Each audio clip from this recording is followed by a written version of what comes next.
focus never wavers. Another flash in the green sky, another circle of light. The bombs are more regular now, as if they're controlled by a timer. On television, they never hit anything. They simply fly in the air and explode like fireworks.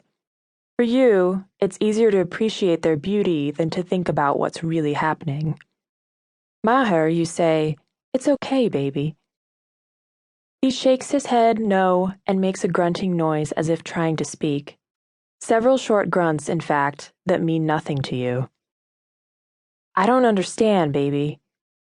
Take a tissue and dab the water from his eyes. It's a steady stream. Still, he watches the bombing. The fur on his cheeks is matted from the path of tears. "I'll get you some water," you say. "When you were a little girl, your mother always made you drink a glass of water when you were crying. It was impossible to drink the water and cry at the same time. Welcome the task, anything to keep your hands busy and mind occupied." Fill a large bowl with tap water and place it by the sofa. Of course he won't drink. Those black eyes remain locked on the television.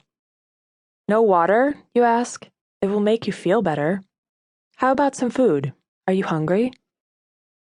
He shakes his head again, his teeth grinding. The weeping continues unabated, despite your efforts. The futon mattress absorbs the tears. Why a camel, of all creatures, you think? You'd discussed getting a pet together, but dogs weren't considered clean animals in Mahir's faith. You talked about choosing a cat from the shelter, but last night Mahir announced that he wanted a camel, and you played along with the joke. You thought it was a nod to the stereotypes, but also a fantasy that you two could get an exotic animal and make everything work. Now you don't know anything. Camel trumps reason. "Is this a protest, you say? That's what it is, isn't it? How is it a protest if I'm the only one who knows?" Performance art with an audience of one. Frustration simmers in your chest and threatens to bubble into anger. Admit this is getting ridiculous. He swings his head toward you and blinks, one eye faster than the other. "Snap out of it, okay?" you say. "You haven't eaten anything all morning. You're probably starving." Focus on the new task, but realize that you have no idea what camels eat. Consider ordering Mahir's favorite cheese pizza from Bella Italia. When you fasted with him last Ramadan, you got plain pizza frequently. He timed it carefully so that the delivery guy would arrive at sunset, moments after you'd broken your fast with a quick kiss and Mahir had bowed his head to the ground. You were fascinated by the process, but you only lasted a week. A week! To think you'd considered converting to Islam, even though you're a dedicated agnostic. You admit there could be something greater than ourselves, but none of the organized religions have it right. Yet you were willing to forgo your own fundamental beliefs and adopt his, if that's what it took.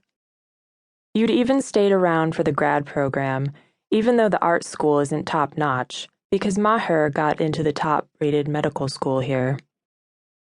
During that week of fasting, Mahir explained that his parents might not accept you even if you became Muslim.